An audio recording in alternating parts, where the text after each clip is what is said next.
Good afternoon, everybody. We've got nothing but a bare nest in front of us. No hammerkops, no Egyptian geese, and no southern ground hornbills anywhere in sight. In fact, I wonder where everybody is. But you have just joined us on the sunset safari, where hopefully we're going to see all sorts of weird and wonderful things. We have a vehicle coming towards us. Sorry, everybody. We'll get to the introductions in a moment. Manu's going to do a very dramatic slow pull out, and hopefully by the time he gets to the end, this vehicle is going to go past. But no, it's slowing down, it's slowing down, it's going very slowly past the vehicle. There we go, it's finally gone. Hello everybody, my name is Taylor McCurdy, and on camera with me today is Manu. He's been waiting to do that all day long. That was the thing he's been most excited about, is putting his thumb in front of camera. Perhaps we'll have to get him to jump in front. And for those of you who have been following the safari extravaganza that we're doing with Nat Geo Wild, remember you've got one more chance tomorrow. It will be tomorrow morning for us, it'll be this evening for all of you to play Safari Bingo.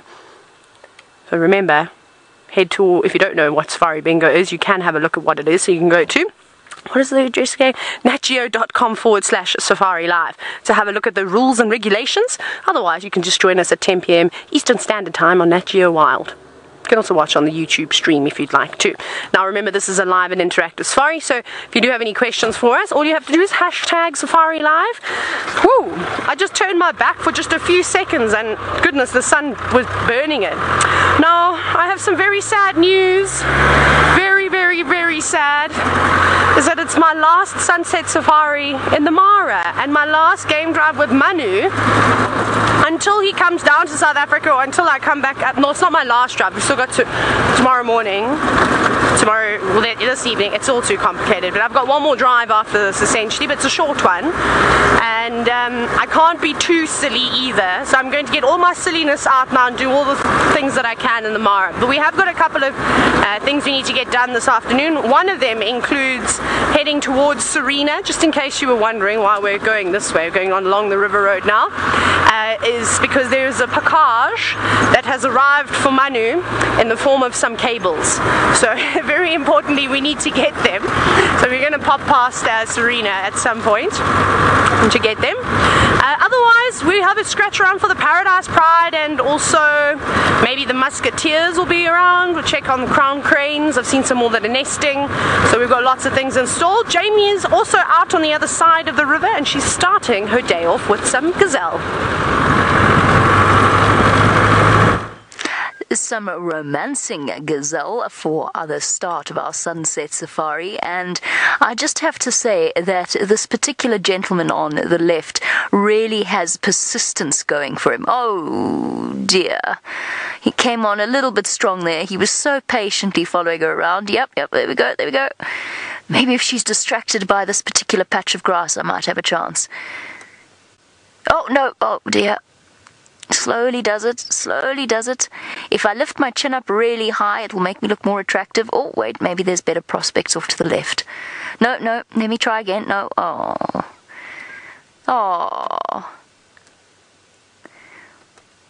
Now he's going to go and listen to some sad songs somewhere, because he is well and truly... No, oh, you have to give him credit here. He's going to try again. She hasn't given him an out-and-out rejection yet. Okay, I haven't even said hello to you. We'll come back to... Oh, wait. Wait, okay. Very good afternoon to all of you. My name is Jamie, and this afternoon Adrian is on camera with me, and it's been ages since Taylor and I last went on a drive, just the two of us, so I'm really glad I get to be around for her last sunset safari in the Mara. It's very sad. Let's go back to our romancing Thompson's gazelle to take our minds off the tragedy of this situation. When we first arrived, he was actually... Oh, he's gone. There's the female, the lucky female, the unlucky female, I'm not too sure yet. When we first arrived, the male was fighting with... Oh, look, he's gone on to better prospects. There he goes. And he's running off. There must be ladies on the left there. No, it's a male. And clash. Look at them go. This is actually what made us stop in the first place, was these two boys having a serious boxing match over the ladies. Obviously, lots of the female Thomson's Gazelle are coming into estrus at the moment. Which one's which now? Look at him thrashing the grass with his, scything the grass with his horns. I don't know which one was our suitor in the first place. The guy on the left looks much larger to me. Is the guy on the right our guy? So he's the underdog. Okay, well, at least there's plenty of ladies to go around. Come on, guy on the right. We're all rooting for you, I think. Yes, if you stay over there to the right, then maybe one of the females over there will be interested. And then you don't have to compete with a male. He's got a little bit of a limp, actually. He's almost walking quite stiffly after that brief but quite violent clash. Hello? Yes? Can I get you ladies a drink?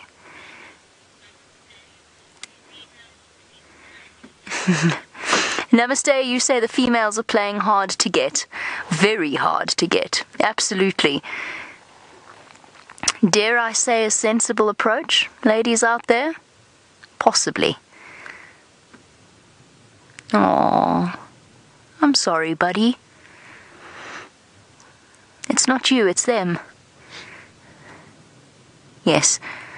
Thomson's Gazelle must have preorbital glands. I'm relatively certain that they do, because you see them rubbing their eyes up against the grass stems like that all the time, or rubbing close to their eyes, and I assume that's a scent marking.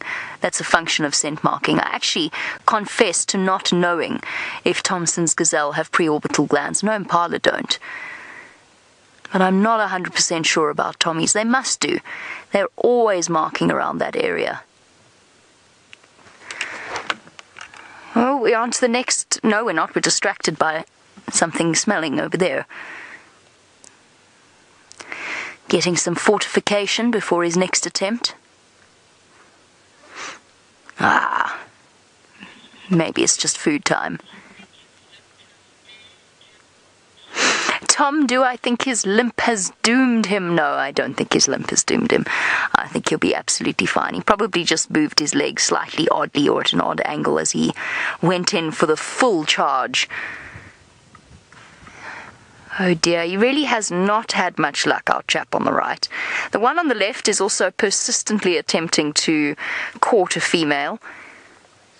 There are so many interesting aspects happening out here at the moment with the antelope. The topi are lecking, they're wandering around, and it's amazing how characteristic of all of them is that head up look. That head raised and horns back, as if it is somehow, I suppose it's just pure posturing. It's them saying, look how big and manly and strong I am. And the females don't seem to really notice it at all.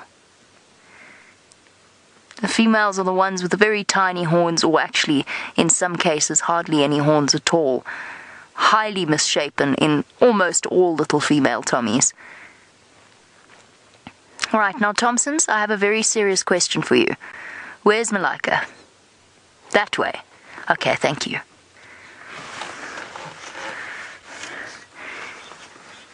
We're going to go and do some cheetah searching.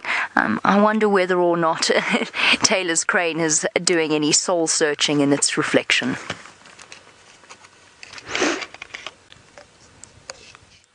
Oh, Jamie, that was very sweet. Also, I hope that your Thomson's Gazelle responded appropriately. Perhaps you have picked up on a bit of soy gazelle while you've been up here in Kenya. But yes, we've got a crowned crane, a grey crowned crane. Remember that one day I couldn't say that word? Now I can, because I practiced. It is sitting on a nest. Well, it's not sitting, theoretically. It's standing up above the nest, and it keeps looking down. So I don't think there's any chicks that have hatched just yet. I've only been seeing this crowned crane here for about the last week. So I think it's a relatively new sort of nest. And I was doing some reading the other day, and apparently up here in East Africa, the grey crowned cranes have 2 breeding seasons. So you can see them between November and December having well, laying eggs and building nests and hopefully successfully rearing some chicks. And then they have a second breeding season, which is now in February. So how cool is that? We get 2 opportunities to potentially see grey-crowned crane chicks. As you can imagine, I don't think many of them make it to adulthood, very sadly. There's so many things that want to eat them out here.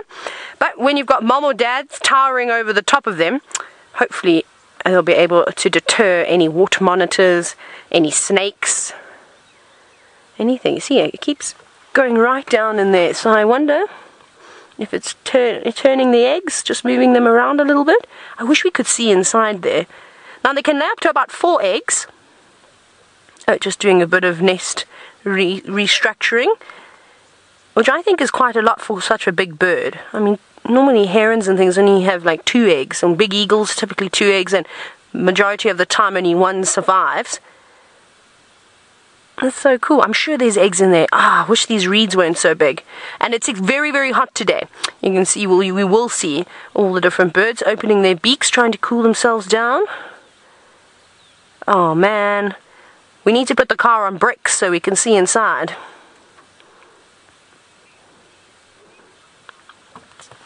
Now Judy, here's a question I don't exactly know the answer to, but I can find it to you in a few seconds. You're wondering how much exactly do they weigh. I'm going to guess, and then if my phone, this phone needs to go for a swim in the marsh. It's now not working. It's now frozen itself. Unlock. No. Okay, I can't. Judy, I will tell you how much they weigh at some point. I'm going to guess and say between 2 and 3 kilograms. Maybe even a little bit more than that. But I think you'd be surprised how light these birds actually are. Come on. So, there we go. Now, if we just quickly open it, it's decided to unfreeze. Let's go to H for... Nope, not H, because it's a crane, not a heron. And let's quickly have a look. It should give me exactly what they weigh. Okay. 3.5 kilograms. Very cool. So I wasn't too far off. But I was a little bit stingy there with the weight. So again, for such a tall bird, it doesn't weigh very much, does it? I'm just sitting down now. Probably sitting down to actually try and maybe shade those eggs, because the sun is directly on, although she'll be keeping them warm, of course, with all her feathers, but you don't want that sun baking down on them. So she'll need to do that. And they're tall birds too. They stand just over 1 meter.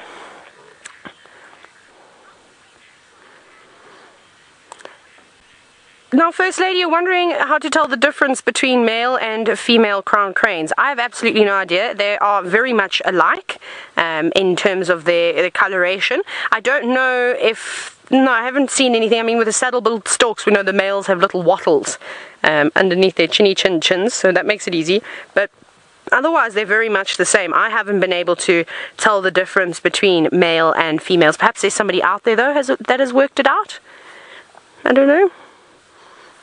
But it's quite difficult. But Manu, I think I saw a dragonfly for you here. Oh no, sit down, dragonfly. There's one. See, it's gonna sit quiet. Go back to your reed. Go back to your little perch. You're waiting for it to land. You may be able to see that big red one. There we go. Good dragonfly. Manu's favorite thing to do. That's a beautiful one. That's amazing. I could spend all day looking at these incredible creatures. But we've got lots and lots of insects today. What else have you seen, Manu? He's scanning. Oh, there's another one. You got another 2 dragonflies. We've got a red one and a blue one. I feel like I almost shouted Power Rangers there for a second. I don't know why. Go, go, Power Rangers. That's my favorite one. I like those blue ones. They're so pretty. I promise you I'll get better at my dragonflies. That's maybe what we'll do when I get back to South Africa and I have all my insect books and things. I will make a concerted effort to improve my dragonfly identification skills. Although I'm better with my dragonflies down there. I just know a handful of species. Now I've got something else in my hand. It's fighting me. No! I've been holding on to it. No! I'm so upset. There's me throwing a temper tantrum. I'm upset. It was a grasshopper. It was the most beautiful grasshopper ever, and I was holding on to it. And then, as of course I opened my hand to try and show you, it flew away. I hope that you get eaten by that crowned crane for doing that. No, I don't. I'm just joking. Okay, I think what we will do at some point though, we're going to keep going towards Serena. On our way back, we'll stop and have a look at some of these little pools and see if we can find any more frogs, perhaps another water scorpion. Manu, I'm sure, will love to look at the dragonflies again, maybe any whirly beetles or boatmen skimming across the surface of the water. I feel like doing that, and then I don't really know what else to do. In fact, we have to try and find some lions. I'm deciding, we know we've got the hyena den, which is quite nice, so they're kind of like my backup characters, although they're not backup characters because this morning they were just so fantastic, but we do need to just see what the lions are up to and have a quick look around there, so that'll be late this afternoon. But we're going to keep heading along this very dusty, long, straight and narrow road. I'm going to send you back across to Jamie to see if she's found Malaika. Found Malaika, and I have a sneaky suspicion today is going to be really difficult. I think she's going to be hard to find. We left her this morning and I didn't want to leave her because I knew she was hungry and I knew she was going to hunt, but unfortunately our signal was just too bad in that area that we were.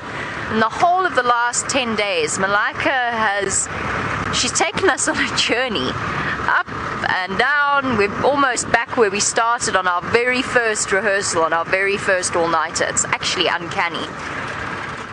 But I didn't want to leave her and I had to, and it was quite upsetting because they were such a sweet moment, the three of them.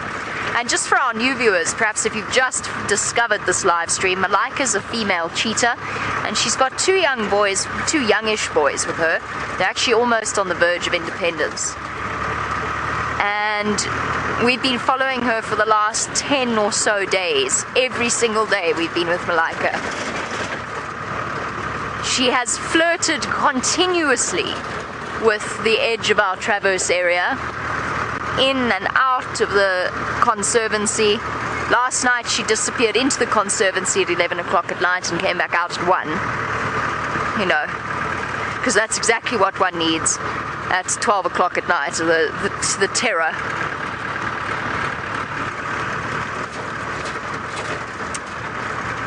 She was in that horrible stuff up ahead.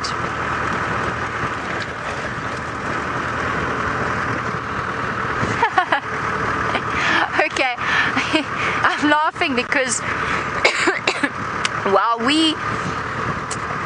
you of course get to hear all of the times we slip up while we're talking, you don't always get to hear the final control moments of stumbles, and Megan just tried to tell me to link to Taylor with a roadblock of buffalo. I think it is particularly funny when final control gets their words mixed up.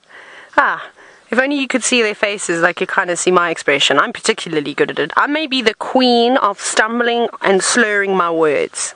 Perhaps we need to create another badge. But as Megan rightfully said, we do have a blum roadblock of buffalo. In front of us, around us, behind us. They're all moving through this marshy section, which is perfect to do on a hot day. I'm kind of envious. Look at all those buffalo. I don't know, there must be like 300 buffalo here. This is one of the bigger herds I've seen, and a huge herd of elephants at 12 o'clock just behind that herd. I hope they don't have a collision. My goodness, it's all happening on the river road. I think I'm going to miss this road a lot. Very much, in fact. You know, it could be quiet everywhere else in the triangle, but you can always come down the river road and there will always be waterbuck, there will always be buffalo, elephants, impala, topi, some tommies a little bit further up, sometimes the odd jackal, lots of bird species, which is really amazing. And then of course, either elephants going to the Mara River or coming from the Mara River. Where there's water, there's life. And you can clearly see that as an example today. Some of them are a little bit crusty, covered in mud. Oh man, it's so nice. I'm going to miss the buffalo. Obviously the northern Sabi Sands is, well, not the greatest for the big herds. We haven't seen big herds of buffalo up there for a very long time. They kind of just like to avoid us. But I still miss the way that they would surround the car in South Africa. They didn't really do that here. Raghu, you've said that the buffalo are blocking the road because they don't want me to leave. Well, yes. GDH and I were having a little chat today, and I was just commenting on something that she'd said to me, and she said that the animals are going to miss me, and I said, well, she likes to imagine that the animals would miss me, and I kind of agreed with her. They're probably not. However, you know, it's nice to let your imagination go a little bit. Shall we go through the herd of buffalo, Manu? We do this? I think so. It'll be quite cool. In fact, let's see how they react. They're probably going to move away. Like I said, they're not as relaxed as the buffalo down in South Africa, which surprises me, because they're so much bigger. And I mean, who would want to mess with 300 odd buffalo? Definitely not me. Not at all.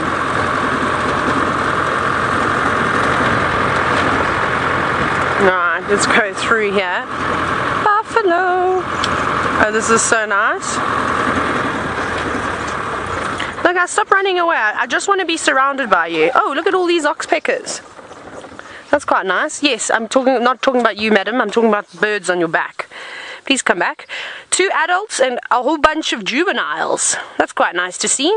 All very hungry, as you can see. And maybe even here.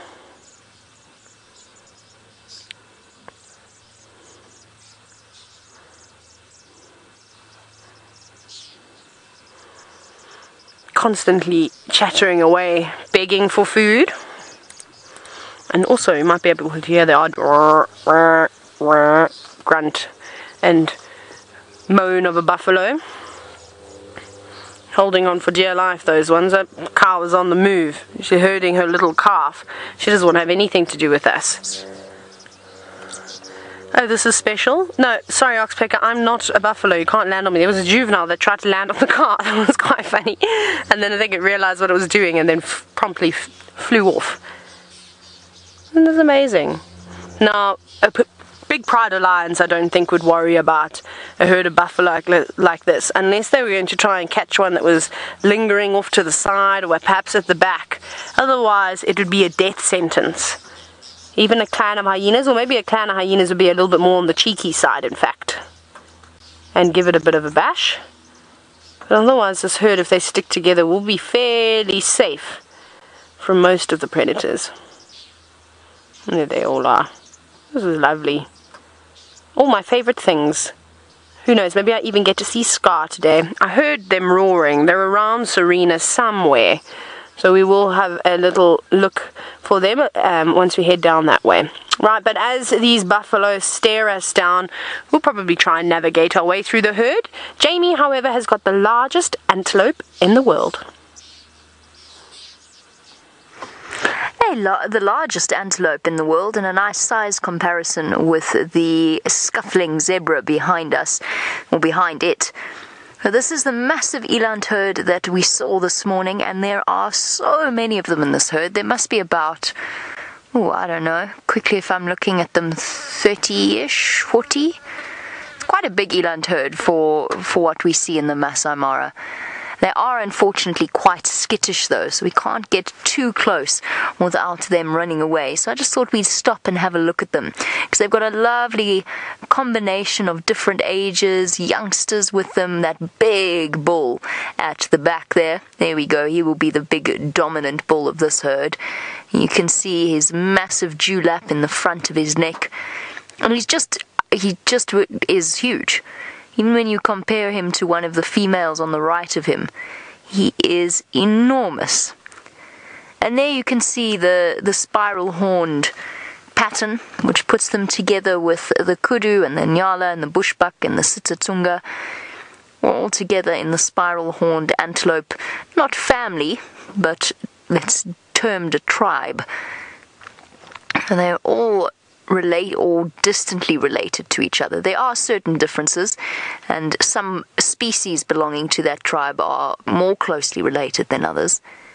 But look at that, compare them to the zebra. And the zebra is quite a lot larger than your average donkey. Now imagine just how massive these antelope actually are. There's one who lives at Talek Gate. Apparently her name is Mary. That's what I've heard anyway. I even saw her wandering in for a girls' night out into Talek town itself. and a warthog thrown in for good measure, just to give you a really nice combination of different sized animals out here. Watching us very intently. Okay, let's try and sneak a little bit closer. And don't forget, hashtag Safari Live on Twitter is how you can get hold of us. Let's go see if we can catch up. I think I know where Malaika is. I also think it's in an area where we don't have signal. Uh-oh. But we'll go and have a look a little bit later.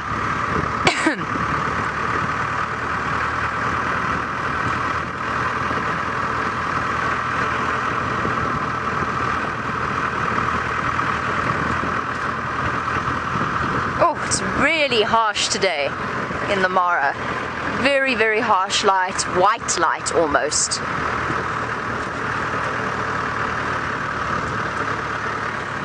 Hey, Eland, it's okay. You don't have to run away. I promise. I promise. Alright. Now there's mass panic here. Here we go. It's okay, guys. Don't stress. Oh, it's a lot of them. Oh dear, one's gone barreling off in the wrong direction. 1, 2, 3, 4, 5. Must be at least 40 here.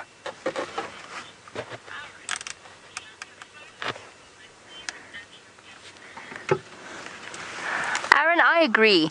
Aaron says that the Eland have become a fast favourite of his in terms of antelopes and spending time with them in the Mara, and I can completely understand why. There's something extraordinarily elegant about them. They walk with such grace. Even that big bull wandering along at the back, who walks slightly more stiffly, is more muscle-bound than the rest of the members of the herd. And remember, the interesting thing about an eland is that it could jump 6 feet from a standing start easily. I've seen them do it. It's actually quite terrifying. This massive antelope, capable of being well over 500 kilograms, well over 1,000 pounds, just launching itself into the air. Oh, a bit of a zebra scuffle, chasing each other around. The eland bull's not too concerned.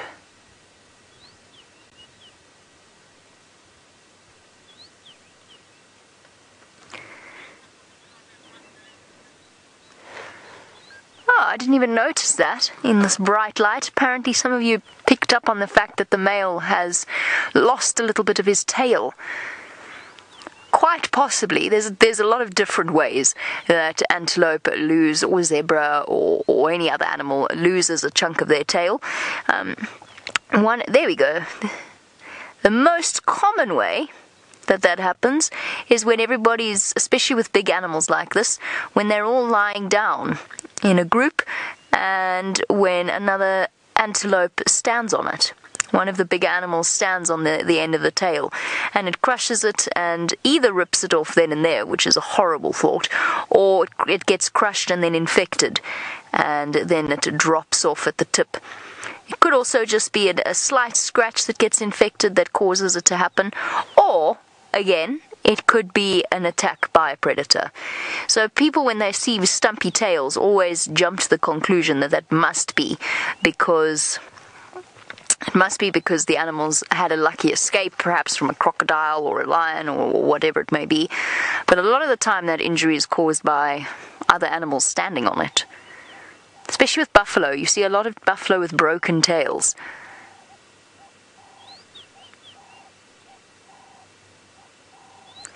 And I owe one of our viewers that little fact about buffalo, somebody who works quite closely with cows. Well, that information came to me actually a couple of years ago now. Here comes our separated eland. Oh dear, we're now having a proper panic, you silly thing. You silly thing. Yeah, it's alright. Here we go. It's okay. You can calm down. It was trying to get itself out of the lugger that it had found itself in.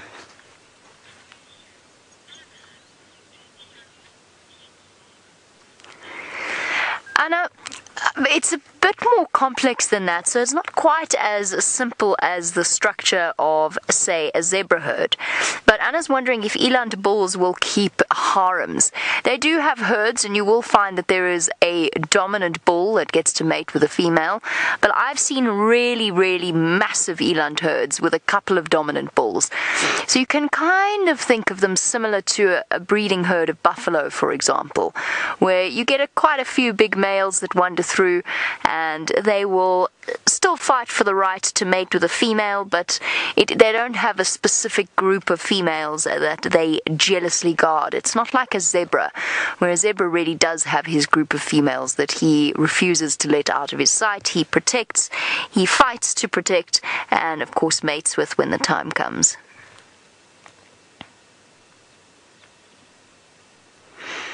So no harems in elands. In eland. In this case, you'll find that big male would really be the dominant member of this herd. Yes, zebra. I know it's very hot.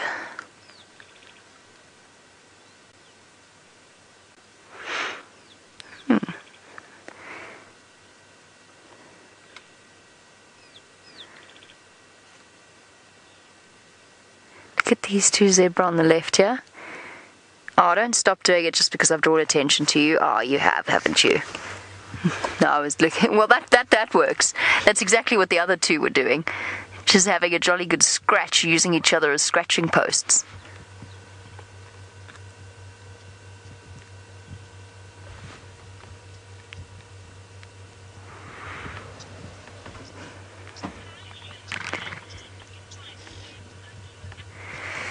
Katie, no, unfortunately not. You do not find sable antelope in the Mara. There's a very limited number of places in Kenya where you'll find sable. I haven't seen any. I haven't been to the places where you would find sable.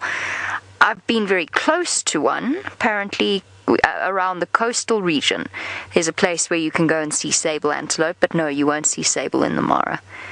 Unfortunately. Do you remember when that sable was seen on the dam camera in Djuma? There was a sable that came wandering in during the drought, and the sheer excitement, just seen it on the camera in the middle of the night, and we all raced out with the intention of finding the sable. And Scott thought he saw it because he saw a male Inyala flashing in the bushes in front of him, and immediately called everyone across, and it was an Inyala. Such an easy mistake to make when you're excited and you're looking for something. A sable antelope, for those of you that don't know, is a large antelope, not quite as large as the eland, but one of the larger antelope species, belonging to the family of horse antelope. We sort of colloquially term them. It includes the family of roan antelope, or the species of roan antelope, as well as oryx. And they're very dark in color, hence the name. The males in particular are basically a beautiful shimmering black color. And they have massive backwards curved horns. Oh, everything's here today. Topi, giraffe, eland, zebra, little Tommies, cheetah, I say hopefully like it's going to suddenly appear. Oh, and a warthog.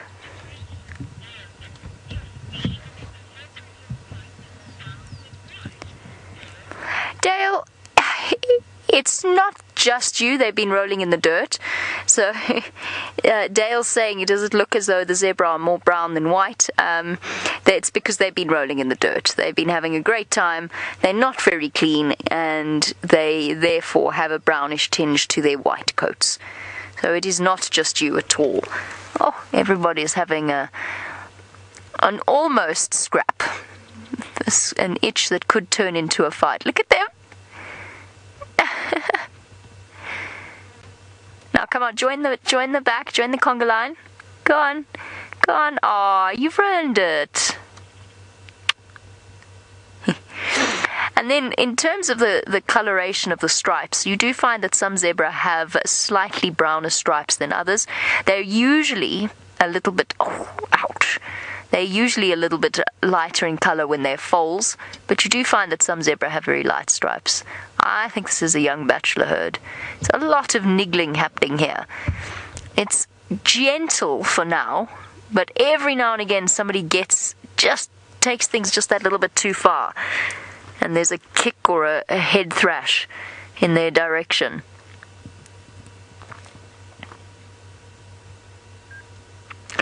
Boy's full of high spirits, methinks, so no harems here. Okay, well, I have a very definite mission in mind this afternoon. I'm going to go see if I can find Malaika. Taylor also has a very definite mission in mind. She's on her way to Serena. Yeah, we are. That's exactly what we're doing, is heading towards Serena. But did we go? We haven't gone past the river. I'm so sorry, everybody. I'm not all here today. For a minute, I thought we'd gone past the Mara River already, some of the lookout points, but we haven't. We're not even close just yet. It's at a moment. So what we're going to do is, it's not too, well, a little bit of a way. We're going to carry on following this road, and eventually it turns down towards one of the main viewing spots, and I'm sure we will see some hippos, probably some crocodiles. I'm hoping for maybe a bird or two. Be quite nice. Oh man, I wish I could add as many birds as I could to my bird list. But I have put a few on, and I'm still the worst person ever. I still have not checked my bird list. Perhaps I'm going to have to take my bird book out with me. I've put it in a separate suitcase. I've already packed up because I'm leaving quite early after the show tomorrow. So maybe I'll do that at the airport. We shall see. Right, Justin, you were wondering if I have a most memorable moment with Jamie and the Mara. Of course, every moment I've shared with Jamie has been fantastic. She's such a wonderful friend. I'm very lucky to know her personally. It's very cool. However, and I'm pretty sure Jamie will say the same thing, and I'm sure you're all thinking the same thing. It has to be when I fell face first into the mud. I think that moment that Jamie and I shared of just sheer hilariousness, and we laughed until our stomachs were sore and tears were streaming down our faces. So I think that's something that I'll remember for the rest of my life. Yeah, I think that's probably it. But I've had so many amazing moments. Jamie and I have been some really cool hikes together. Yeah, my goodness, all the time, actually all the time spent with everybody, but you know, behind the scenes, unfortunately you don't all get to see it all the time. I tell you lots of stories. I always tell you stories of the shenanigans that happen in camp, because they're quite funny. What's going on over here? Looks like two impala rams that are not very, oh my goodness, it's because there's a girl in the mix. Hello boys. So two beautiful impala rams. Really large in size, big sets of horns, fit. Look how muscly they are. And the reason why they're behaving like this is because there's one female. Look what you've done. And she's just going, I really just want to get away from these two. I'm not particularly interested. Oh my goodness, Manu, we've got a third one coming into the mix now. Look at this. There's another one. So in this area over here, she's actually, Manu, she's making a run for it. She's gone, I'm going. I'm leaving. She took that gap and she ran. Oh no, you're not free of him, I'm afraid. Oh no, no, he says he's turning around quickly, running after her. Those other two boys now are too obsessed with one another. What you gonna do, boy? And she's trying to find her herd again. Perhaps she's been separated, obviously. Quickly run. Oh no, they're in pursuit. Look at all the males chasing after her. Run, girl, run. Oh, this is so funny. She's just run straight through a bachelor herd. I think it's a worst nightmare for her. And now the boys at the back are gunning it. Because the one that initially was with the female obviously got distracted. But here he comes. He should pop into frame soon. He was bolting. There he goes. Sorry, Megan, I didn't get the name there. Of our lovely viewer who was asking Wendy. Hi, sorry, Wendy. Wendy, you were wondering how many times as an impala you need to be mated with in order to fall impregnated. I'm not so sure, but the male within the herd will constantly keep mating with the female. So, you know, maybe it's once, maybe it's it takes a couple of attempts. I'm not actually sure.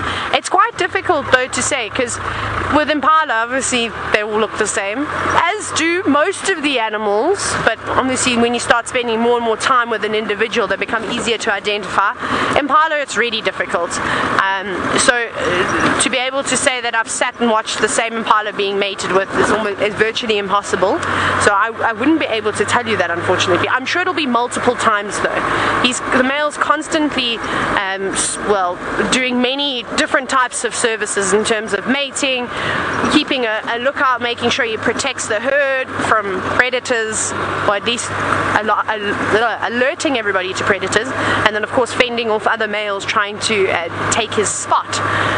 So he's very busy. Okay, we've got a bird, which is quite cool, because it's a bird with giraffe. Remember how I said I was hoping that we're going to get to the edge of the Mara River? Oh, hippos are calling too.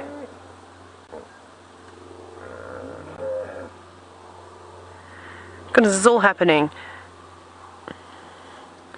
Giraffe, you can hear an aeroplane. The hippos are also making a bit of noise, and then, well, the trickling of the Mara River. It's not particularly a raging torrent at the moment.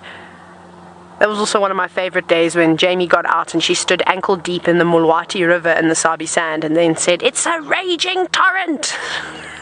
That was very funny. Some of you may remember that.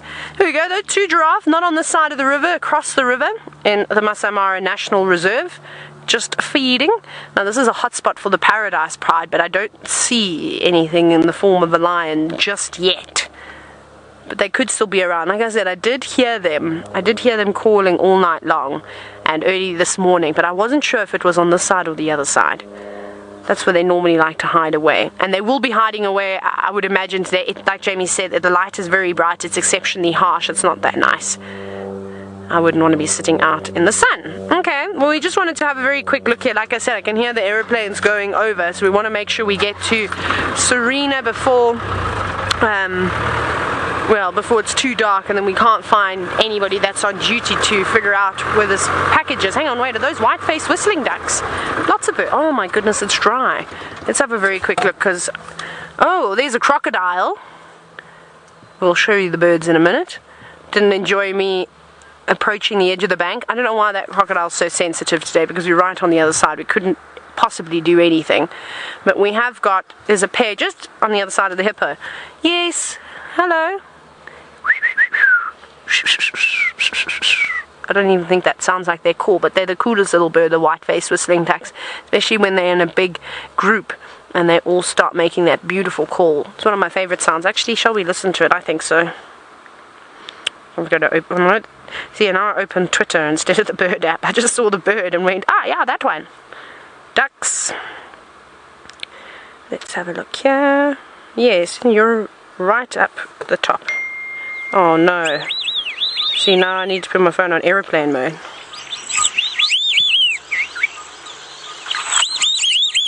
That's the call. I'm not going to play it too much more. I don't want to upset them. But how cool is that? It's such a nice call to hear. It really is a pretty sound. Makes me happy when I hear it. And then, oh, did you see that duck got a bit of a fright? It was because of a hippopotamus sort of blowing bubbles in the water, and it made the bird jump. But here's my favorite part of hippos. You know what, I'm really sad that we can't show you. So when you get to hippo pools, there's actually a little picnic site that you can get out your car and you can walk down this very narrow pathway. You wouldn't want to do it at night because there's many hippo trails. I've seen lions there, lots of buffalo, and of course hippos. And you get to the spot that's sort of undercover, and it's like a little cul-de-sac essentially, and the amount of hippos that are in there, it's exceptional. I think the one day I got to 50 something and then I stopped counting because I can't count after 55, and it really is amazing. But it's just, you can't drive in there. It's quite a long walk. It's about a 150-meter walk from the vehicle, but it's stunning. So if any of you ever do come visit the Mara Triangle, pack a picnic and make a point to go and stop at hippo pools at some point and enjoy it. Now, Tomek, you're wondering if the hippos are scared of the crocodiles? No, not at all, in fact. It's the crocodile that needs to be cautious of the hippopotamus. And the reason why I say this is because yes, we see lots of crocs sunning themselves on the bank, but typically they're on their own. Whereas hippos, their social structure, of course, they live in family groups, they live in pods where you'll have a big bull and some subordinate bulls within the area and lots of females and their little ones. So, if a crocodile comes in between that pod of hippos, good luck to it. They've got a huge mouth, massive teeth, and I can't remember where it was, but there was recent video footage, or perhaps it's just resurfaced again, as do a lot of the videos, where a crocodile unfortunately got caught in a huge pod. I don't know how many hippo there were, that you couldn't even see the water, there were so many hippo, and it was flailing, it was desperately trying to get out and throwing itself out of the water, and the hippo were just not having any of it, and they were chomping and thrashing at it. So yeah, so the hippo is a hippo.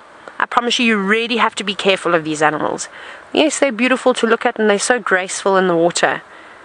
But come in between a bull and his cows and calves, you're going to be in a lot of trouble, in and out of the water. They are scary, scary animals. And they're huge as well. A lot of people don't realize how big these animals are until one walks near your car. And they're longer than the length of, the width of the car. I mean, they're big, big, big creatures. Couldn't tip it over though, but could definitely cause some serious damage. Right, we're going to carry on meandering along the Mara River until we get to Serena. Hopefully we'll see some more birds along the way. But speaking of feathered friends, Jamie's got a few.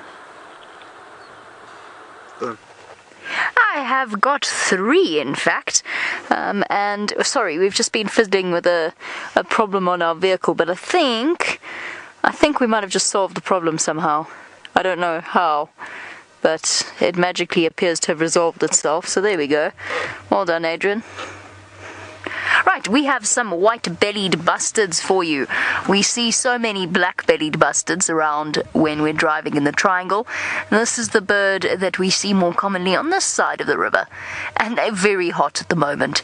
It looks like a trio of males, but they're all so hot and desperate for some shade that they've actually found themselves a nice place in the shade of the vegetation, and they're just not going anywhere. No competition at the moment, no sign of any females around. They're just settled in for a good rest, a good preen, and some shade. You can see the one at the back is really panting. Its throat's going furiously. As I said, it's hot today in the Mara, at least for Mara temperatures. It never gets as hot as it does in Djuma, where the temperatures that experienced by our South African crew are well over 35 degrees every day. I would say it's probably around about 30 today. And the sun is much, much stronger because we're at a far higher altitude. We're close to 2,000 meters above sea level, and of course we're close to the equator as well. As a result, the sun has a little bit of extra strength, a bit of a kick behind it.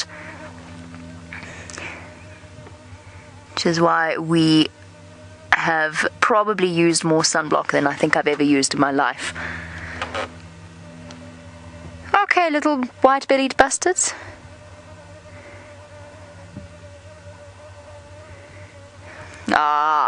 Now, before we move off from our white-bellied bustard, Megs, who we of course know, Megs is our director this afternoon, Megs is wondering, because her favourite sound in the bush is the call of a black-bellied bustard, and she's wondering if the white-bellied bustard has the same amazing call.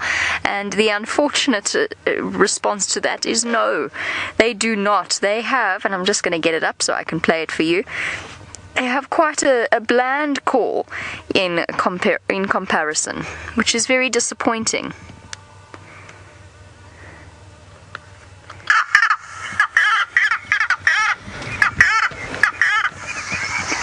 I'm just holding it up. I'm afraid not. I'm sorry to disappoint you, Megs, but that is the call of the white-bellied bustard. They don't have the same amazing... Wait, well, since I played one for Megs... Oh! Calling back to us.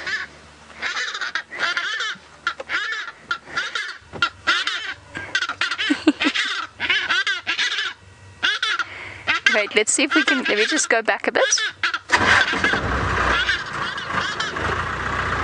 Oh, I think we missed it. I didn't want to move the car while they were calling, but I'm sorry, gentlemen. Did you think there was a potential... Okay, one more time. Potential rival. Oh my goodness. You got to be very careful with bird calls playing them like this, because you don't want to...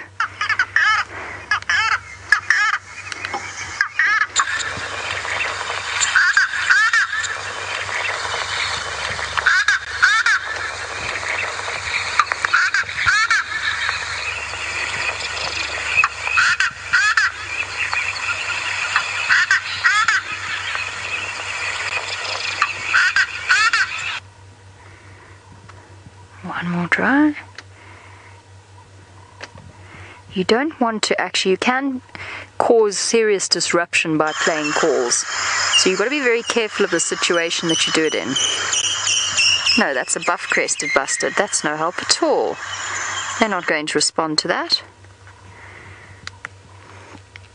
One more time. Oh, I think they're on to me.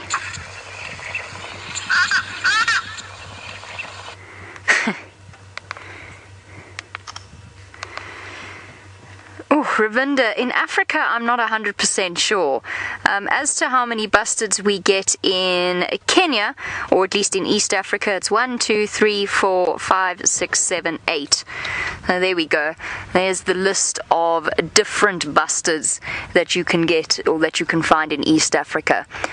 There are more, and I'm not exactly sure how many you would find. I don't have my bird book with me at the moment, otherwise I'd do a proper count. This is only East Africa. Of course, the biggest being the Kori bustard, and then you have to try and ask yourself, are you counting korhans as well? And of course, you get the red-crested korhan in South Africa. There's a couple of different ones that are basically bustards. They're in the same family, but I'm not sure of exactly how many off the top of my head. Okay. I will try and find out for you, though. I don't have my bird book with me, but I'm sure I could find... I've got a bird book that is all of the birds in sub-Saharan Africa, which would give us a conclusive answer to your question. Okay, we're going to try and stick to the ridges here as we go off in search of where I last had Malaika. Let's go and find out whether McCurdy has managed to get any closer to Serena, and if she's having fun while she's traveling along. Jamie, I'm always having fun. Look how excited I am, except when I get a bug in my eye, which has just happened. Hopefully that's the last of them. Wasn't too bad. We're approaching Serena. I'm starting to see the Christmas trees, and we're actually heading to a chameleon hotspot, funny enough. Now, whenever Manu and I come through here at night time, spotlight out, searching around, because I saw the biggest flap-neck chameleon I've ever seen in my entire life. It was much larger than my hand even. Okay, well, not that I've got particularly big hands, but you get my point. I'm going to show you. It's just up here. Whether we'd see a chameleon, I don't know. We can have a look on some of the trees, you know, never know. Maybe we get lucky and we spot one during the day. But the reason why I say it's a hot spot is because it's quite dense with trees. Not here, it's going to get a bit better now. And so on those really cold, chilly nights, it's still nice and warm through here. All those trees keeping in the warmth. So the chameleons will still move around. So you can see there's quite a bit of a forest just up here. There's a campsite down in there, which is really amazing. I'd love to go camping in there. I think I think my friends that are coming up in the next few days are going to be staying down in there. It looks so lovely. Imagine the birds first thing in the morning. Okay, here's the chameleon hotspot. It's like a little corridor. It's also a very bumpy road though. The last time we saw them was a little bit further back, but I've seen them along here before. Actually, I think I've seen them with Craig along here. So look at it. See how dense it all of a sudden becomes? How the trees encroach onto this road. Lots of butterflies. A perfect habitat for a lot of the different insects out here. A few flowers sprouting up. Okay, which tree looks like it's going to be the perfect chameleon tree? And then we'll scan the branches. Manu? We've seen one that tickles your fancy?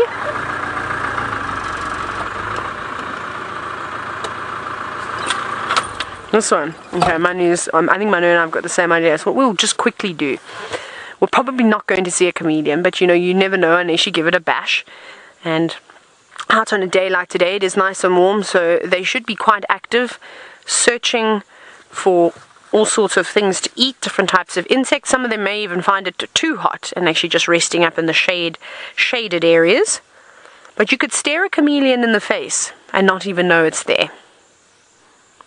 And we saw one, it was yesterday, yes, yesterday, Shaddy, who's our mechanic, he actually came and called me because there was a chameleon moving through camp, out in the open, past all the vehicles. Now, it was heavily exposed when I arrived. It was horribly stressed out, not because of humans, I think just because it was panicking that it was out in the open. I don't know where it had come from.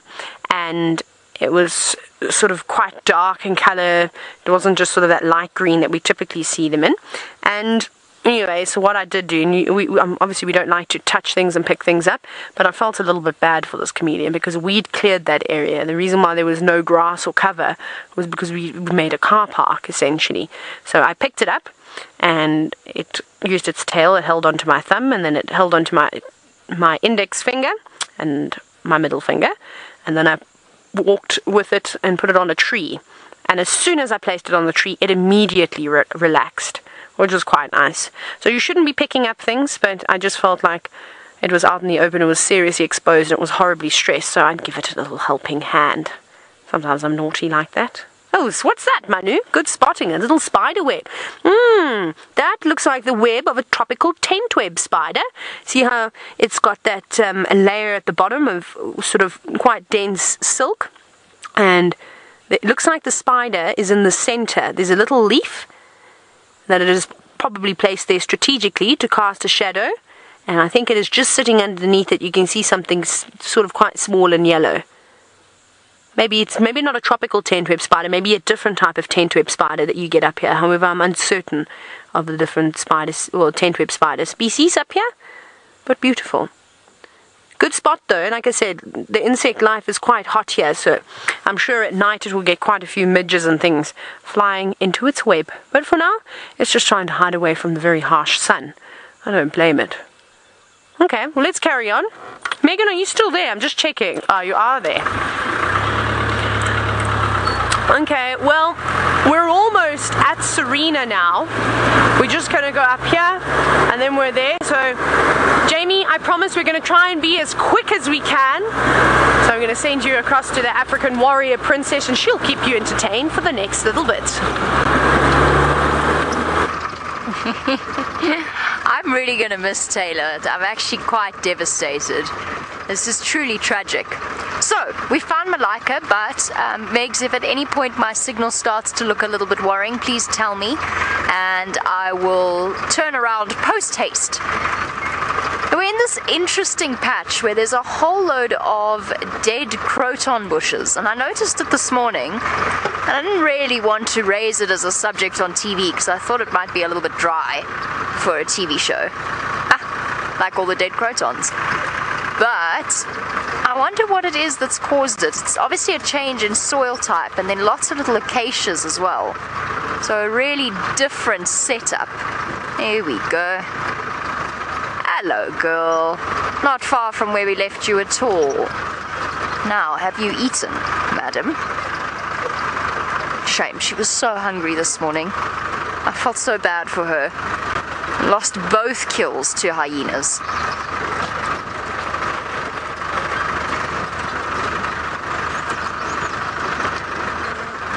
There we go. Oh, and if I play my cards right, we've got shade. Haha. I never thought I'd say this, given that I'm not a huge vehicle roof fan, but I must say, sometimes they do have their uses, especially on boiling hot days like today. And they do provide you with a little bit of protection from the sun, which is, of course, what our cheetah trio are currently doing, utilizing the shade of an acacia tree. Don't see many of these acacia thickets is not a good word, patches of acacia.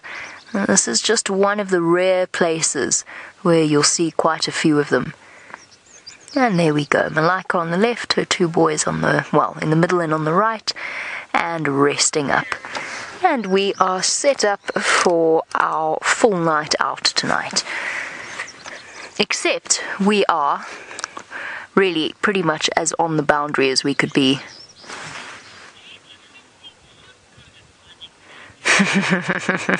I know you say that I seem so good at finding Malaika. If we were not with her every day, chances are we wouldn't find her at all. Because if we hadn't known that she was here this morning, we wouldn't have known to check here this afternoon, and actually none of the other vehicles would have known to check here either. And it would take a very lucky spot indeed to pick them up from one of the roads. So it's a combination of things. We've put in, I wouldn't say that I'm any better than anybody else at finding her, nor do I have a particularly good instinct as to where she's going to go. I probably have a slightly better idea than most, just because I've spent so much time with her. But really, to be honest, it's just about the hard hours. It's about the long, long hours spent either looking for her or following her or spending time with her. Knowing where she is in the morning is, or knowing where she ends up throughout the night, is pretty crucial. We've got this massive, massive traverse area where we are at the moment, and if we didn't stay with them almost constantly, we'd have to get very lucky to find them. So it's been interesting tracking her progress. I almost wish, I'm quite silly. I wish I'd GPS'd her points every single day, so I could have shown you exactly how she's moved. But I can sort of show you, if you'd be interested, which perhaps you might be. I can sort of show you if I could find a piece of grass or something on my map on my phone. And then I could give you an idea as to where we've travelled over the last 10 days. So I wouldn't say that I'm any better than anybody else at finding her. I've just spent a lot of time with her. And ultimately, it's much easier to find the boys at the moment because there are vehicles with them almost constantly. But Malaika or any female cheetah is a tricky, tricky thing indeed. Any female cheetah. Remember how I desperately tried to find Imani again after that one day that I spent with her? And I never managed it. You just have to get lucky. Right, what would work for a good pointer? Shall we use the corner of an African hibiscus tea bag? Why on earth would you include that in our box? No, I like my tea with caffeine in it. I'm just looking for something with a small point so that I can use it on the map. So, okay. Do you want to do a map? Shall I show you a map? Yes, I think I'll show you a map. I should probably do it on a bigger screen. But let me just clean the sunblock and the smudges off my phone. Okay, I know I'm not meant to do this with cracked screens, but I can't help it because my phone is... it's a little bit the worse for the wear. Okay, so let's have a look right up close. And Adrian, you shout if you can't see because of the glare or anything, and I'll just try and shift things around. So this is where we are at the moment. This is the triangle. This is where Taylor is. This is the Mara River running down here. You see that? All the way along there. Turn it a little. Which way? This way? This way? This way? This way. Is that better? I'm sorry. There we go. Is that better, Megs? Can you see? Cool. So there's the Mara River. Our camp is up here somewhere, not far away from Mara Rianta. When we drive all the way and we stay in Talik. So now, that gives you the basic idea. So from there... if we zoom in a little bit, you see I said she'd been... No, I lost my pointer. I said she'd been flirting with the boundary of the Conservancy. We're right there at the moment. We started on these ridges here, and we did... Okay, let's zoom out a little bit. We did a full loop. This is double crossing over here with these two... Oopsie. I can't see when it's angled like this. With these two rivers here. She went all the way up against the ridge. She went through here. And she was around here. So basically what we've done is we've done a full loop down to the Talik River, around here, up here, and we've done a full loop back here in the last 10 days. And it's a journey from here to where we were with her at the start of the TV series, is a journey of probably around about 25 odd kilometers, possibly a little bit longer.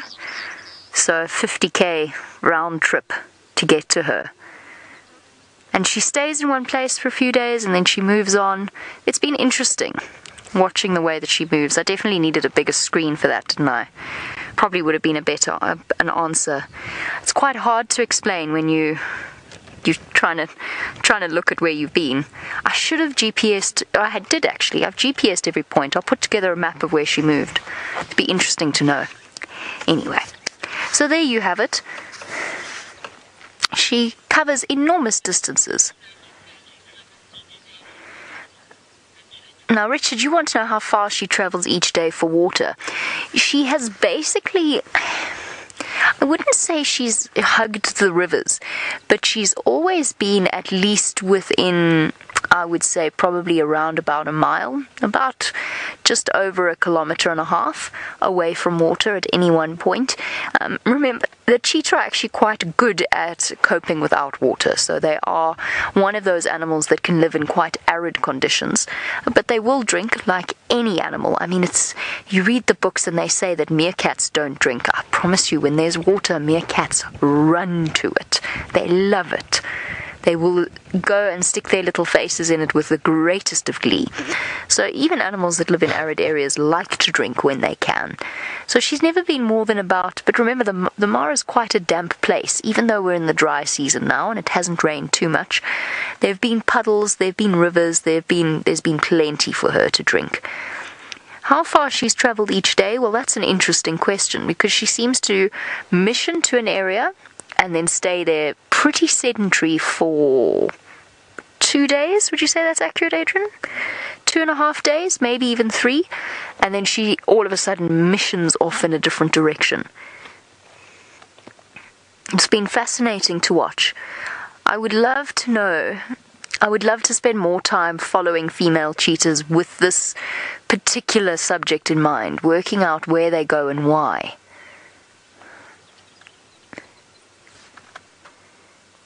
What is it?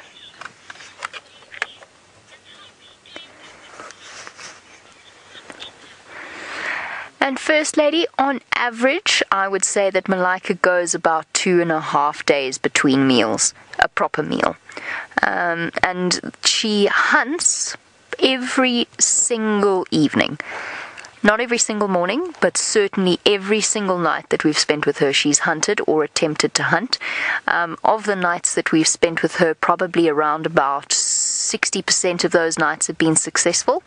She's caught something, and in that time, she's probably kept about 1/3 of what she's caught, if not even less. So it really, I mean, she goes for quite long, quite extended periods without food, unless we've missed hunts in the middle of the day, but I don't think so, because when we've got to her, she's always been as hungry as when we've left her. So I said that it would be positive spending a bit of time with her, or an extended period of time with one particular cheetah, or in this case 3. Because it gives you the statistics put into practice, if that makes sense. All those things that you read about in research articles and so on, in terms of their hunting success rate, how much food they lose, it all pans out. Now, we can't draw any conclusions from just following one cheetah for 10 days, but we can share our observations with you. That we can do. You know, it certainly doesn't tell you anything meaningful. It's been full moon. It's now half moon. You know, those sorts of things will all change the dynamics of where she goes. The lions, the hyenas. There's all sorts of things, circumstances or factors to consider. And unfortunately, there's no constants out here.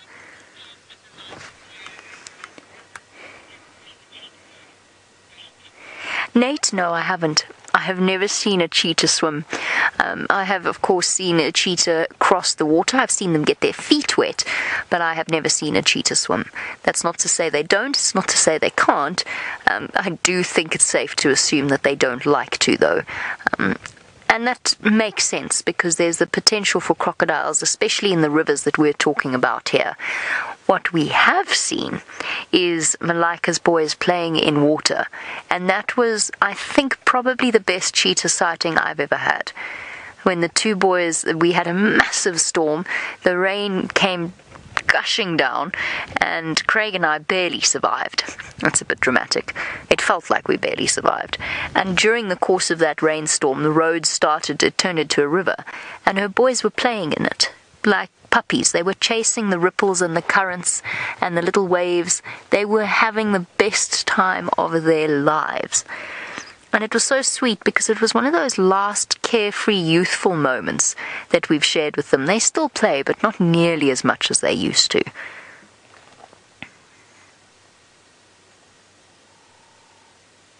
But yes, no, I've never seen a cheetah swim. I've seen them hop over water. I've seen them deliberately make their way to really convenient rocky crossing points, and I've seen them hiss at the water in case of crocodiles. But I've never ever seen them swim. And especially Mara cheetah.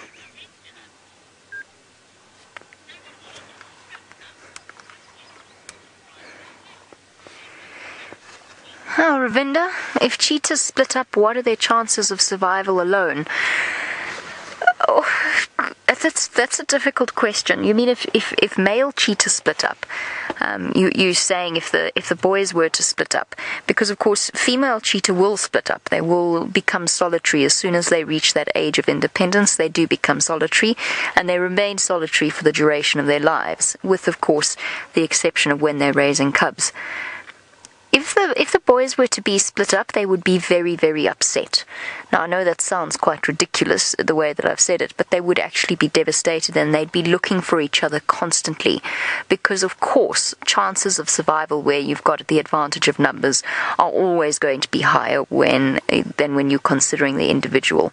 That's not to say, some cheetah are unlucky and they're not born with other brothers in the same litter, and they don't manage to form a coalition with any other males, like Hodari, for example, who is part of the Armani lineage of cheetah. He's all on his own. There's lots of male cheetah that are all on their own, and they do okay. They manage to survive, but having the advantage of a coalition member is not to be scoffed at. Having 5, well, of course that means they can bring down bigger prey. It means that they can control a bigger territory. It also means there's more competition when it comes to the females. So there's always a sort of a balancing act there.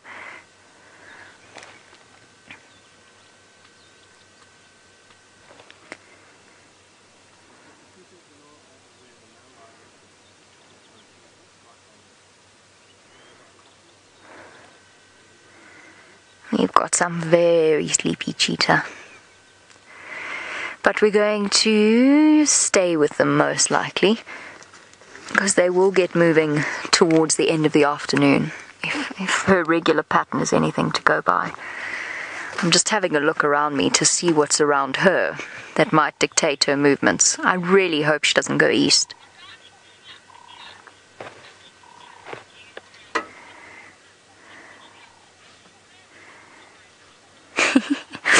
Philip, that's hilarious. Philip is wondering which cats are, in terms of flat cats, which ones are the more likely to curl up in a ball and which ones are sprawlers. In other words, they stretch out and take up plenty of space. I think it's safe to say that lions are sprawlers for the most part, unless it's really cold and they're all bundled up against each other. Lions are sprawlers. A cheetah, when I've watched them sleep, they're a combination of both, believe it or not. A lot of the time they're curled up in little balls, and usually quite close to each other, as we had this morning. Then at the same time, I've also seen them sleep flat out, all 3 separately. Probably depends on the temperature, how they're feeling. Leopards, also a combination of both. They love a good sprawl, particularly big male leopards. The younger ones tend to ball themselves up in bushes or something like that to hide away. Right now they're sprawling. I think mainly what will dictate whether the cats are a sprawler or not will be the temperature. If it's hot, it's time to sprawl. If it's not, then it's time to ball, I guess. Ball themselves up.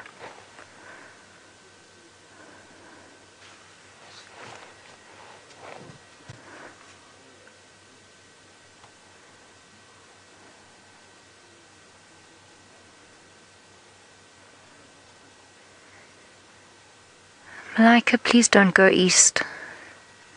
Well, you can, I suppose. I just won't know what to do then. These are the sorts of decisions that we then end up having to make in the middle of the night. Do we stay? Do we leave? Do we patrol the boundary in case they come back? Do we go off in search of something else? Or do we just have a nap under the stars? These are all considerations that cross our minds at around about 1 o'clock in the morning. She keeps looking east. I wish she wouldn't.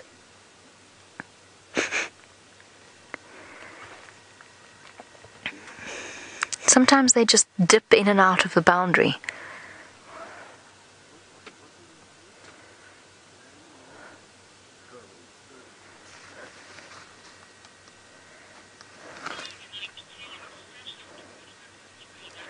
Wonderful. The deeply mysterious Miss McCurdy has managed to sort everything out that she needed to. Let's go and find out where she's off to next. I haven't got a clue, Jamie, but thank you very much for holding the show there. I do apologize. We were searching for Manu's package. That sounds terrible. We did find it though eventually. So while Manu was in the curio shop, I was doing shopping. Shall I show you? Because I thought, okay, I hope my mom's not watching. I don't think she's watching. Donna, are you watching? Bossy Donna? No, she isn't. Look here, I have to show you. Now you have to help me decide. It's my mother's birthday okay, so while Manu was looking, the curio shop was open, so I quickly had a quick squiz and obviously bought some things because I'm a shopaholic. So it's my mom's birthday on the 14th of February. Which one shall I give her? We've got that one. There's many things. We've got that one. That one's just a little bit different. You see, it's lovely in leather and it's got a little thing. So that's great for a handbag because you can close it up and no one can stick their hands in. Oh no, and then we've got the blue one. That one toppled over. Sorry, man, hang on. Trying to hold them all. And then we've got this blue one, which is more like a basket. But you can also use it as a handbag. It's quite nice. That's what we all use. But shh, don't tell anyone. I hope my mom's not watching. So help me vote. Green. And then the other one has got more blue on it, and then we've got one with like pinks and purples. How cool is that? I hope that I don't lose them now. Okay, so Megan has said pink for my mom, which would be good because you can hang it around your shoulder, and like I said, you can pull it close, so you can use that quite nicely as a handbag. I've got too many handbags.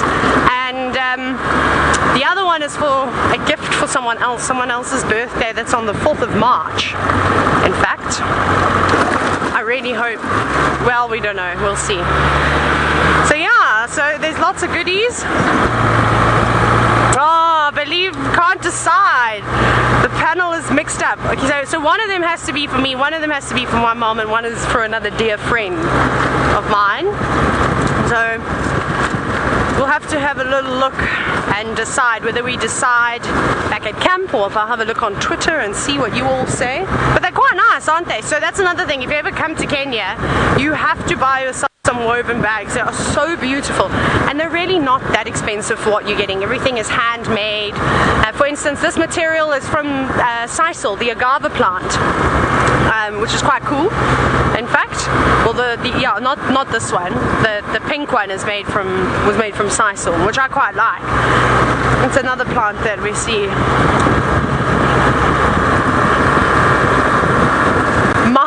Christy, you said moms like pink. They do like pink. My mum likes reds and oranges though. They didn't have any reds and oranges, unfortunately. However, I did get her a kikoi because we're going on a holiday and there's big, when I go, literally, so I fly out tomorrow. I'll just tell you my plans because, you know, I'm always oversharing. So I'm flying out at 11:15 tomorrow, and then my flight flight is only at 9 o'clock in the evening at Nairobi, but I land in Johannesburg in South Africa at about 1 a.m. Then I have to go back to the airport at about 5 o'clock in the morning to go and fetch my older brother and his girlfriend, who've flown all the way from Australia to come and celebrate my mother's 60th. How exciting. So we're going on a nice family holiday, and well, there's a nice big pool, so I thought I get my mum a kikoya because she loves sarongs and things like that. Oh, come on, doves! What's wrong with you guys? You can't be doing that, flying straight in front of my car. Silly birds.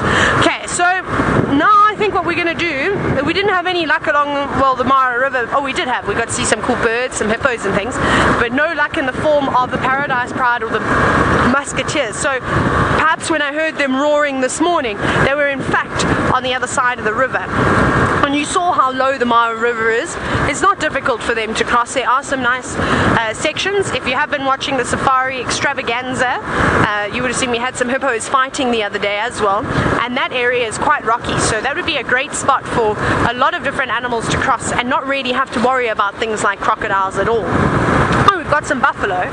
Hallelujah. It's always a bit quiet around here. What a win! We're winning today. That's so great.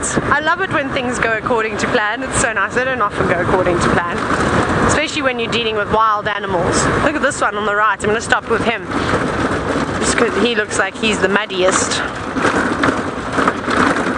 and the grumpiest. Hello, boy. Look at your crusty face. That's a big bottom. Good shot for bums of Africa.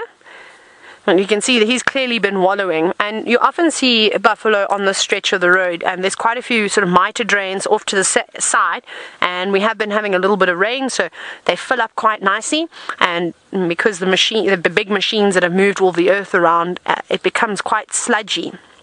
And it's really nice for the buffaloes to roll around in that.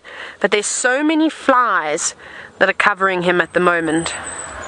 It's incredible how they just cope, and every time he swings his head or swishes his tail, you just see a huge swarm of them move away from his body. Oh, does this buffalo have a bit of a limp? Looked like it, didn't it? That's no good. Although I say this, and that was just a slight little hobble, and we've seen a buffalo cow with a broken leg get up and charge towards us. Remember that sighting? We didn't have it live, but I told you about it. It was down in the Sabi Sands. So I'm not too worried about that buffalo. If a lion were to come around here, I'm pretty sure it would be able to fight back as if it were a healthy buffalo. Now tell me, you're wondering, what threats do the buffalo face being in the Mara besides the lions? Well, the big clans of hyena harass the younger buffalo, but not so much an adult. I suppose if you had an adult that was severely injured, I mean, a big clan of, whether you'd have all 80 hyena together is highly unlikely, but you'd probably have about, up to 30 or 40 of them together, would eventually be able to take down. It would be a slow process. I'll never forget, there was a video that also circled the interweb, and it was of a clan of hyena, not a particularly big clan, in the Kruger, I think it was, taking down a sub-adult buffalo, but it still must have weighed 100, 200, maybe even a bit more, maybe 300-400 kilograms. It wasn't quite fully grown. I mean, these beasts can weigh up to about 800 kilos. It's huge, and it was a long process. From my understanding, it took a couple of hours, but they successfully brought down this buffalo in the end. So big clans of hyena would be one, and then, I mean, cheetah are not really going to go for buffalo at all. They wouldn't be able to bring it down, even if there were 100 of them. They'd probably still struggle. I mean, when we see them trying to fight topi, we see the Fast Five trying to fight topi, and they often struggle with that. And getting it down to the ground. Who have you got there, Manu? We've got a bird flying towards us. Harrier? Yeah, looks like it. Possibly a female pallid harrier? Off it goes, but hard to tell. It doesn't look very white, it looks more sort of brown in colour. Flying very, very slowly, trying to flush out any prey in the grass. See, oh no, it's a harrier. One of the other telltale signs is it's got that white band on its rump. Now, a harrier species that I would love to see again is the black harrier. We used to see them a lot down in the Eastern Cape of South Africa. They were such beautiful birds. Yes, buffalo, hiding in that very, very tall grass. Isn't that lovely? Again, not just lots of flies, just watching us, keeping an eye on us. I'm not sure, I'm just thinking of other potential threats to buffalo. I'm not sure if buffalo out here are poached as heavily as the wildebeest and zebra are for bushmeat. I'm just trying to think. You don't really hear of many arrests and them finding buffalo meat. In Zambia, however, it was a big problem. A lot of the poachers up there would take on elephants, of course, for their beautiful ivory, and they were killing a lot of buffalo as well for bushmeat. Another dragonfly just popping past your screen. They're everywhere at the moment. There's, again, another boom of dragonflies. It's so quiet. It's deathly quiet.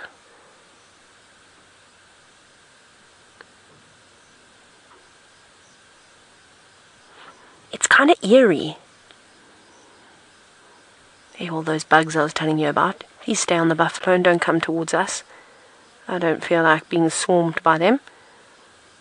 You might even find dragonflies and birds hanging around them to try and catch all those insects. Now, obviously, we're looking at a small bachelor group of buffalo. And Kathy, you're wondering, why do the females also have horns? Well, I suppose just to defend themselves, really. Remember, they're living out in the open majority of the time. Buffalo, of course, bulk grazers. Out here, I wouldn't be surprised if they never ate a leaf in their life. There's no reason for them to browse because they've got all the grass around. But it depends on the area. So, like, obviously in South Africa, we see the grass completely disappear in the Sabi Sand. So then they have to slightly vary their diet, where about 5% of their diet, in fact, consists of browsing. But that's typically in the winter months, in the harsher months, when their favorite food isn't really around. And when you see buffalo eating leaves, you often see them with very upset stomachs. You see a lot of diarrhea. So I don't think their bodies can break it down as well. So living out in the open, that's where I was going with that, you need to be able to defend yourself, both males and females. So I would assume that's why they have horns, just for protection. But lovely. But let's carry on. What we're going to do is, I don't think we're going to hang around up here. I don't think the hyena den is going to be active in this heat. Perhaps a little bit later it will. So I think we'll make our way back down towards the north, well, back up towards the north, towards the Kitchwa airstrip, and have a quick look around and see if we can find the olololos or perhaps the triangle boys. Some lions would be nice. But while we do that, Jamie, of course, has got the cats for the day, and I think they're still having a snooze. On we travel. I've left Malaika for now. Quite honestly, because I've run out of things to say about sleeping cheetah. I've been with her for 10 days. I've said a lot about cheetah sleeping. I'm going to save up some inspiration for tomorrow, everyone. So we've left Malaika. We'll come back to her, don't worry. We'll go back to her when she's up and moving. But I also want to find out what's around here in case she does ditch us and go into the conservancy on the last night. The last night. That would just be heartbreaking, but if she does, I'd like to have a backup plan. It would be convenient to have a backup plan. So, there's the lions from this morning. They are very close to where we are, but to get to them I'd have to go all the way around double crossing.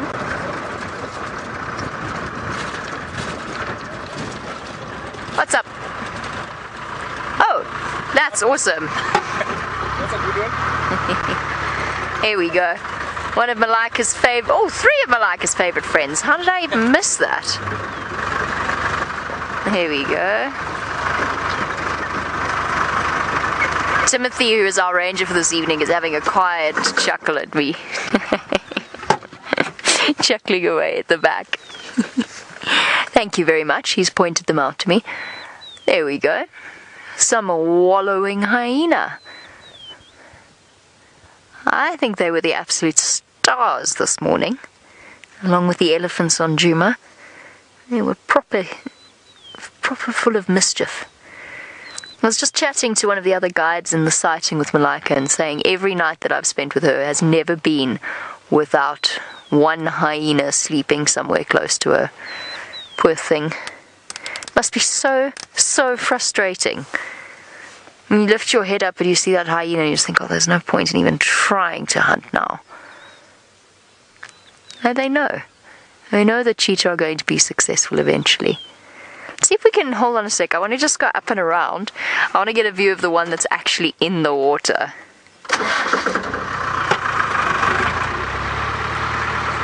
Speaking of cheetah swimming, hyena love a good wallow. They really do. I have seen them properly swimming. Okay, one quick view of our hyena. We're going to join our crew in South Africa who are now out and about for this afternoon. Let's go and join Noel in South Africa, who apparently has managed to find some more elephants to keep you entertained on this lovely sunset safari. Good afternoon, everyone. We have a beautiful bull elephant eating marula fruits underneath the marula trees. And I think my favorite part about this is the sun has just popped up, but then there's a rain cloud that's behind him. And so we're getting this really, really lovely background. I am Noelle, and on camera today we have Ferg. Hello, Ferg. Ferg is saluting. He's doing this. All right, so don't forget tomorrow morning for us, tonight for any of you that are in the States, we will be showing our 5th and final installment of our binge series on Nat Geo Wild at 10 p.m. Eastern. It's going to be epic. Please join us, and don't forget Safari Bingo. You have to play Safari Bingo. We are so excited to announce our winner. I think it's at the end of the show tomorrow, but don't quote me on that. I'm pretty sure that's what will be happening, but we'll have to wait and see. So you got to play Safari Bingo until we tell you to stop playing, and it's going to be absolutely amazing. So you can go to natgeo.com/safari live for all the rules and regulations, and we will see you for our amazing live broadcast tomorrow, 5 o'clock our time and 10 p.m. live in the United States Eastern, 10 p.m. Eastern. Okay, now enough of my talk. There's an elephant. Yay! So we had a beautiful frame between the elephant's legs of Scott Dyson, and then he raced away. He didn't want it. Maybe he's camera shy. Amazing for a presenter. But now this bull is super happy doing what he's doing. He's relaxed, his eyes are half closed, his ears are open because he's listening to me because the way the wind is swirling. I'm sure he's listening to some of the rain coming through. Monique, you're saying that is not a small elephant. It is true, Monique. This is not a small elephant. It's not the biggest male elephant I've ever seen, but he is a very decent size. And as you all can tell, especially for any new viewers we might have out there, we are live and interactive, coming to you from the Sabi Sands and from Kenya. We are live from 2 locations, so you can send through those questions and comments, hashtag Safari Live on Twitter or on the YouTube chat. Now, marula fruits. We talked about it a bit this morning on show. They are full of sugar, full of energy, and full of vitamin C. Not just species like bushbuck I've seen eating them. I've also seen nyalas eating them. I've seen jackals eating them. Who else have I seen eating them? Not hippos, amazingly. Not here, at least. I think I've gone through monkeys and baboons. There we go. And then us. You can make jam. You can make juice. You can make special apple juice out of them. It's excellent. Now, he's big in body, but he has small tusks, and that's all genetics. Similar with us, I have friends who have very tiny front teeth, and I have friends who have a very large front teeth, and there's also medium teeth. It's the same for them. Oh, can we hear him rubbing?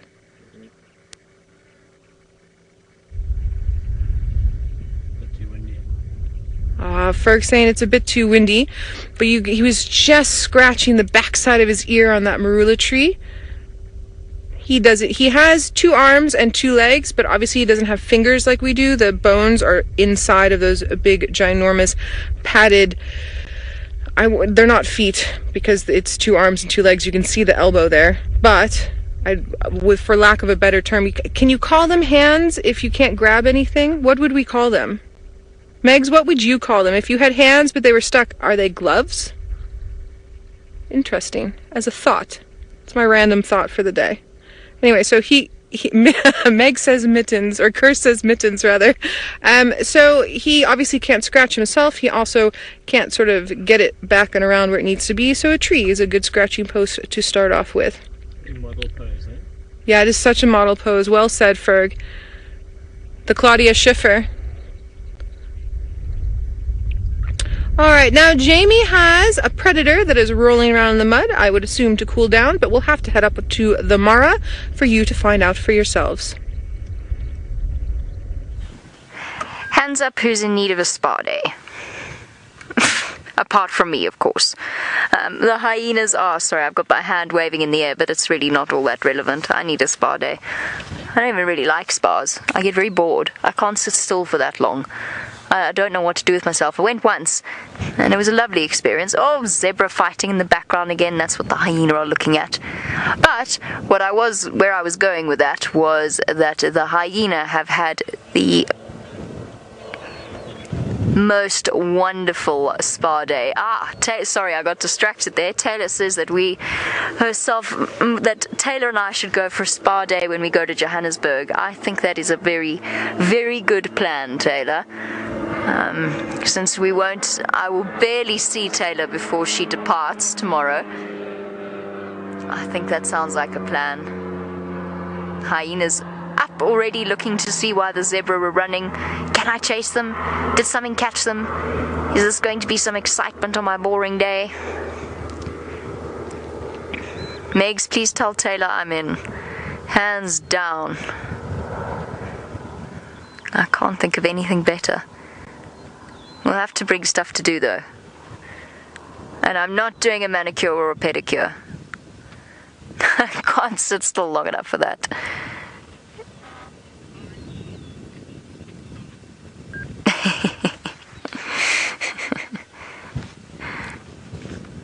Taylor has suggested perhaps a splash of orange juice to go with the bubbles as well. I like this idea. Oh, have you been abandoned? Maybe they only paid for the half-day package. This one's got the full-day treatment. Lying right in the muddy water. Of course, hyena have immune systems second probably only to something like a shark.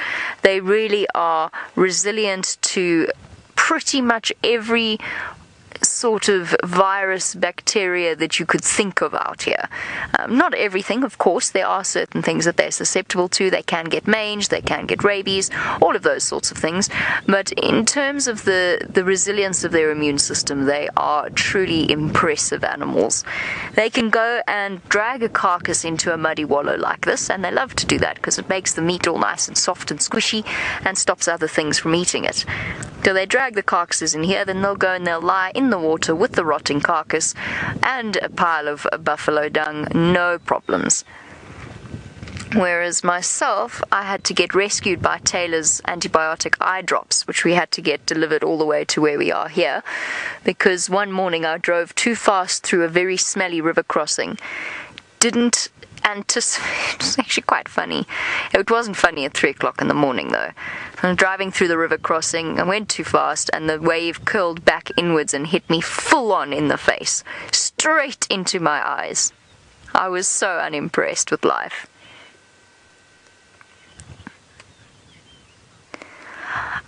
Liam, yes. Hyenas do not just have a good sense of smell, they have an exceptional sense of smell. Probably the best of any of the predators out here. It's always difficult to compare these things, but they have an exceptional sense of smell. They are capable of picking up the scent of meat rotting or decomposing or even fresh carcasses at well over 1 kilometer away if the wind is blowing in the right direction. So they really are. They have phenomenally sensitive noses, exceptional problem-solving skills, and a combination of different and very good hearing as well. A combination of those different factors means that they are very, very successful. And most of the time, what actually attracts them to the cheetah that make a kill or the lions or whatever is actually the sound. There's just so many of them scattered around here that it's impossible for a cheetah to try and make a kill undetected. The sound of hooves running, the very small alarm call, even though cheetah work very hard to keep their prey quiet, the distress call. Oh, there we go. Tired of the water, are we? Lonely. It's no fun being in the hot tub when no one's else there to keep you company.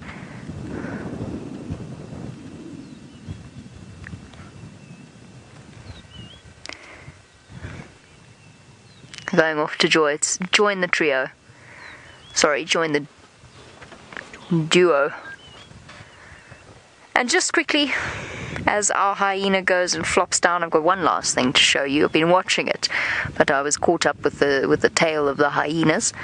But there is a secretary bird perched in a tree, and I just wanted to have a double check and see if it's got a nest there. Oh, interesting little interaction there.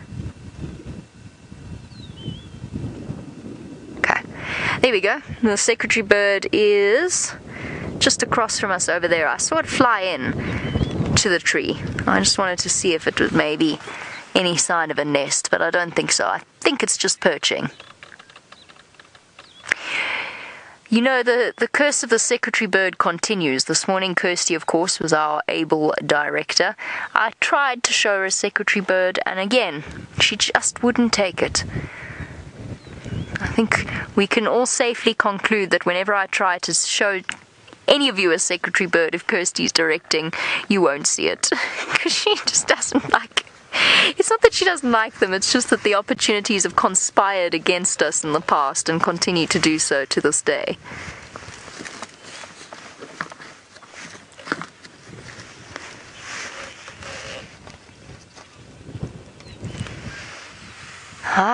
Well, we've already had a little glimpse of our hyenas having a spa day. Now, Taylor McCurdy has promised we shall meet up in Johannesburg to do the same. So off you go to my spa partner in crime, Miss McCurdy, and see how she feels about it.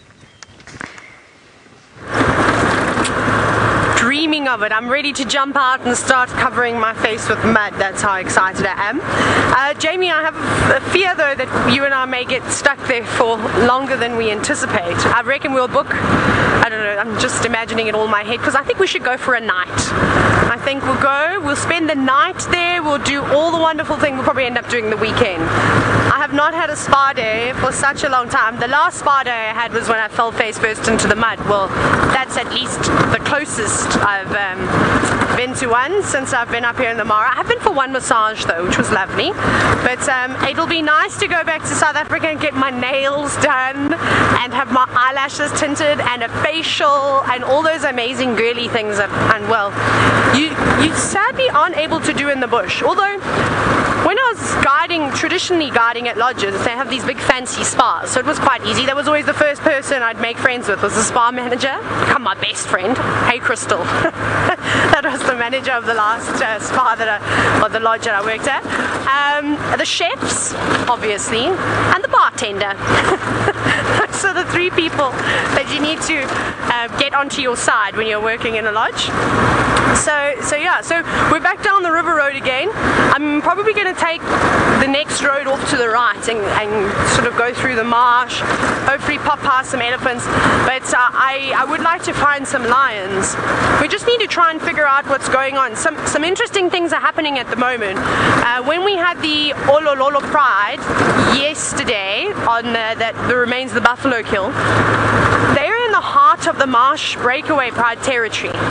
So obviously we're going to see things starting to change, especially when there's not a lot of food around. So I found that particularly interesting. So now we need to figure out where's the marsh breakaway pride gone. Is that why they're spending so much time in that sort of southeastern corner of the forest and in that marshy section? Is because they've actually been pushed out completely. But hopefully once the migration returns, all the wildebeest and zebra come back, things will go back to normal. Everybody will sort of maybe shift back into their prime spots. But it is quite tricky. I'm really surprised that the lions haven't moved further east, because down towards that eastern corner of the Mara River, the grass is so short, so just past Little Governors, and there are so many animals. There's lots of zebra, topi, Thompson's gazelle, you absolutely name it, all the animals are there, and we see it every time we go around there. We'll have to just see what happens. I'm kind of sad. What I would have loved to have done one day is done like a full year to see the migration arrive, leave, and then come back. That would have been really cool to see the whole change of the Mara. But I am also very excited to go back to South Africa. I cannot wait to spend 3 hours with with the elephants, and that's going to be the best. And you see a couple of cars up ahead. It's the rangers. I think they're just planning on where they're going to be doing patrols this evening. Now Justin and many others, says Megan. Just do I don't know if they were wanting me to stop, but we can't. Anyways, we'll just carry on. So, essentially, you were wondering, what am I going to miss most? I'm going to miss a lot of things about Mara. All the new birds, the open space. It's incredible. This, which I'm going to show you in a moment, these incredible... Oh, it's the kingfisher, Manu, the Malaika kingfisher. Oh, I'm just winning the whole day today. Look, I'm seeing all my favorite things before I go. Woo! I'm so excited. Oh, there we go. Always a nice bird to see. This one's a beautiful color. You can see quite a bit of white coming through. I think those feathers are just, oh, well, they do have a little bit of white on them. Look a little bit ruffled. That is so beautiful. Oh, man, there's so many birds out today. I mean... seeing the kingfishers and so relaxed so close to the car is something that I'm definitely going to miss. I can't think of any better sightings I've had of Malaika kingfishers. They're definitely, up here in the Mara, it's definitely been my best. Oh, please dive down and catch something, or am I asking for too much? Probably asking for too much. You know, can't be too cheeky. I'm missing all the new frogs. Although I have seen a mascarene grass frog before. I saw them in Zambia. I'd just forgotten about them. I'm going to miss everything about this place. It is just so beautiful. The wildlife here is so raw. I've seen animal behavior that I never thought would ever happen. Definitely learnt in the Mara not to use the word always when talking about animal behavior. Oh. I think it actually just caught a little insect and thought it fluttered down to the next reed. Norman, you said that this bird is living art and it's so fragile. It is indeed. They're one of the most gorgeous birds. They really are. It's hard not to love the kingfishers. I think Brent has seen the most kingfishers out of all of us. He's only got a few. What is that? Manu, what is moving that grass? Where's my binoculars? I can't find them. What was that? That was so strange. Oh! Hang on, it caught something. Sorry, Manu, I don't know, I got distracted. What did you get? What did you get? Is it like a shrimp? What was that? I couldn't quite see what it was. It almost looked like a crustacean of sorts, but it could have just been an insect. Did anybody manage to get a screenshot of that so we can try and ID that delicious snack that Malaika kingfisher just saw? And then I'm just going to try and figure out what caught my attention. We'll try and creep up to it. It might have been a terrapin. Just moving around the grass and reeds a bit, which of course caught my attention. That's a great snack. I can't believe it's diving straight back down and going into fishing again. I'd be full. I mean, that was like the equivalent. It was such a big meal. It was like us eating a sandwich. Off it goes again, onto the next perch. Look at it, it just keeps going. Shall we see if we can, how close we can get to it, Manu? What do you think? I think we can. Oh, sorry, I apologize. Right, I'm going to try and get even closer to this bird. Jamie also has a kingfisher. The spar buddies are in sync. Look at this. Kingfishers with Taylor, kingfishers with Jamie. It's just kingfishers everywhere. And one that has not made a kill yet, unlike Taylor's. A different species to the Malaika. I'm pretty certain it's a brown-headed kingfisher. It's been difficult to tell. I've been trying to see the little rufous belly to gauge exactly whether or not it was a grey-headed or a brown-headed, but I'm pretty certain it's a brown-headed, looking at it perched on its branch. And just as beautiful, perhaps not quite as colourful as the lovely little Malaika, but a little bit larger and lovely nevertheless. Where'd you go? Where'd you go? Oh, there it goes, Ah! And now I'm sitting on top there. Well done, Adrian. It did make something. It did catch something. It definitely caught something. Well done, little kingfisher. Very well done.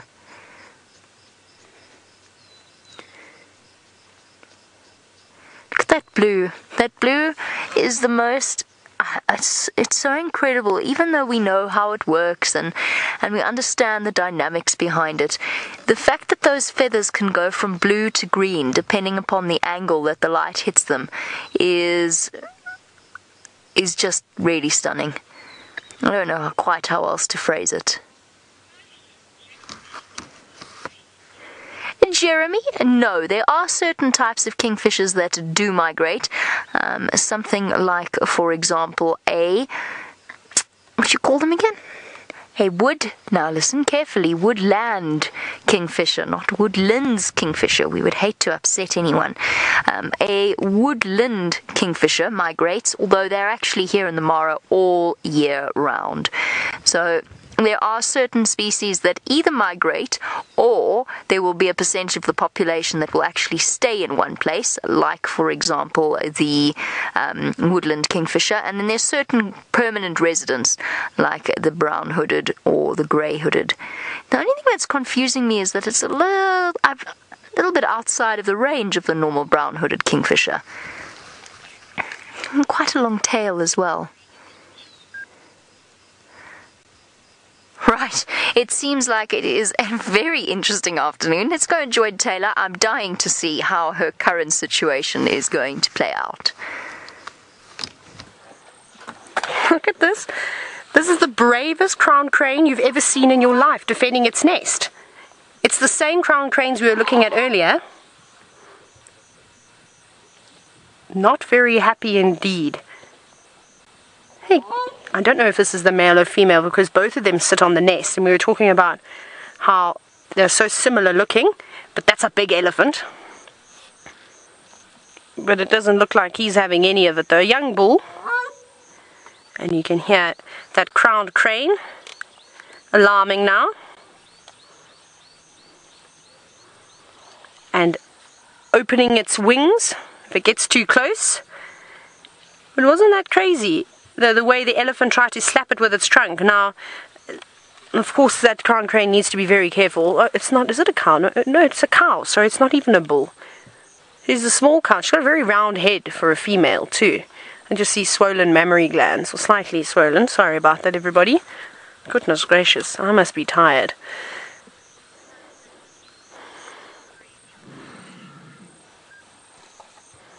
Pulling up all the reeds. Are you settling down now? Yes, looks a little bit happier. Actually turning away from the elephant now. I think the elephant has realized, oh, okay, oh, sorry, you must have a nest or something there. My apologies. But how's that? That just really just amazes me, that you can have two animals, one minute in comparison, but brave. And that's what they will do. So you think, something like a water monitor, if they're going to defend their nest against elephants, surely a water monitor wouldn't be too much hassle. We've also seen how aggressive they are when they fight. I'll never look at a crowned crane the same ever again. They are so aggressive when they need to be. Most of the time they're placid though, only having to stand up for themselves when absolutely necessary. There you go, just checking on the eggs again, I assume.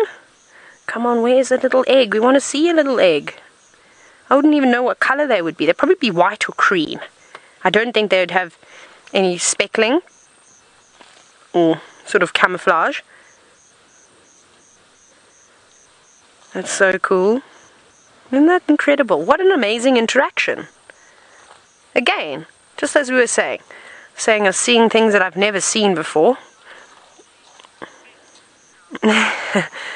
I believe a whole lot of you are saying respect, of course, to the crowned crane. Yeah, so it just goes to show you how they absolutely try their best to give their youngsters the best chance of survival. Obviously, they're still eggs, and I don't know, like I said, I don't know how old this nest is. I've only been seeing her or him here for the last week. We're actually sitting down in the nest, and it takes about a month, 30 days or so, before those eggs will hatch.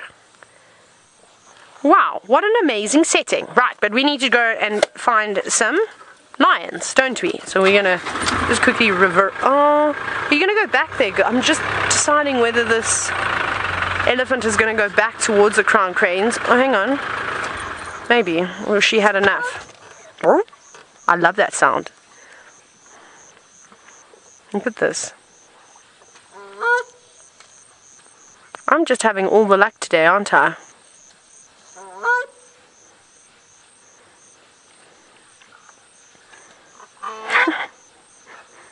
Come on, elephant, you don't need to hurt that bird.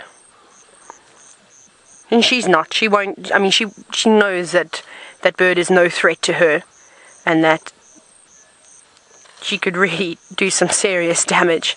If that trunk were just to connect with that bird, it would have a serious headache, if not a concussion. She's just saying, but you're grazing. I'm trying to graze around there. Look at all that lush stuff. And that's all she's really worried about. She's pulling up all the roots and all. I'm not sure what she's eating. It doesn't look like a hyacinth or anything. Norika, you said that the elephant is like, okay, I'm leaving you alone. I suppose that's what she's saying. Like I said, she's just looking for that specific type of plant that's growing. And you might find that the reason why she keeps going over to the nest is not to annoy the bird, but to in fact try and find that plant. We always talk about how I'm pretty sure animals have cravings, because some days we see them just feeding on grass, some days they're in the marsh and picking up whatever that water plant may be. Other times they're stripping bark, and kind of like the elephants down in the Sabi Sand, which is exactly what Noelle has got this afternoon. And she had the most incredible sighting this morning on the safari extravaganza, if you were watching, and hopefully she'll have many more. But let's go back down to her. They do strip bark in the Sabi Sands, Taylor. They love to do that. And we have a couple of Ellies just here on my right hand side. They're not quite strip barking, but she is eating that tree quite profusely. Her and her little one, who's now hiding behind the fallen over bits there.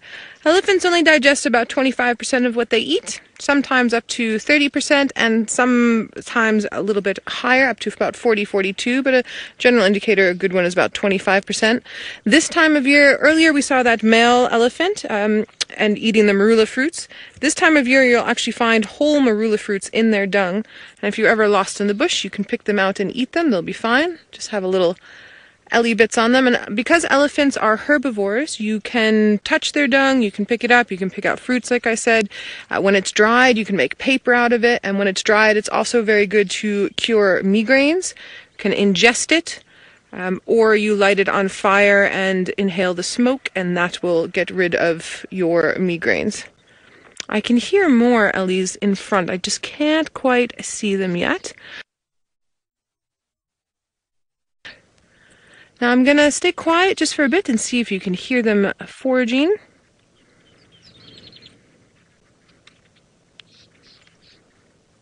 And as I say that, they go completely still.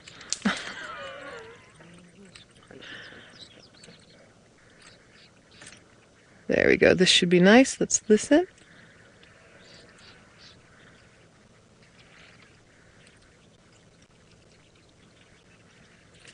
Can we hear her breathing through her trunk?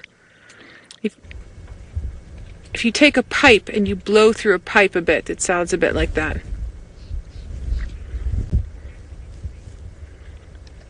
Ashlyn, good idea you're asking. Good idea. It is a good idea, and it's also a good question. You're asking if elephants choose certain foods over the nutrients they provide, and that's entirely true. Look, the food needs to taste of something for them, and then it also needs to satisfy their body in some way. So most other species are very good at figuring out what their body needs by how something tastes. Humans, I would bet that chimpanzees and some other primates might do a little bit of what we do, especially with if they come in contact with processed food. But humans tend to do what they see with the eyes, which is what the brain convinces them they need, and then that's what they eat. Whereas something like an elephant knows that this tree makes it feel good, and that fruit makes it feel good, and this grass makes it feel good, and those are all supplying nutrients. So yes, indeed. And she's not just going to eat anything. She'll be specific about what she's eating. The time to eat sort of just whatever is available would be in times when the resources are not fully abundant. Right now our resources are abundant, and so she can be picky about what she wants and how she wants to do it. Her little one that is with her will figure out what Mum eats by watching Mum, practicing exactly what Mum does, so copycatting Mum, and then also picking through her dung and eating out of there to figure out what is good and what works. The rest of them are now just popping out in front of us here on the road. You can just see this down here. All very relaxed. It's a windy day, but they don't mind the wind as much.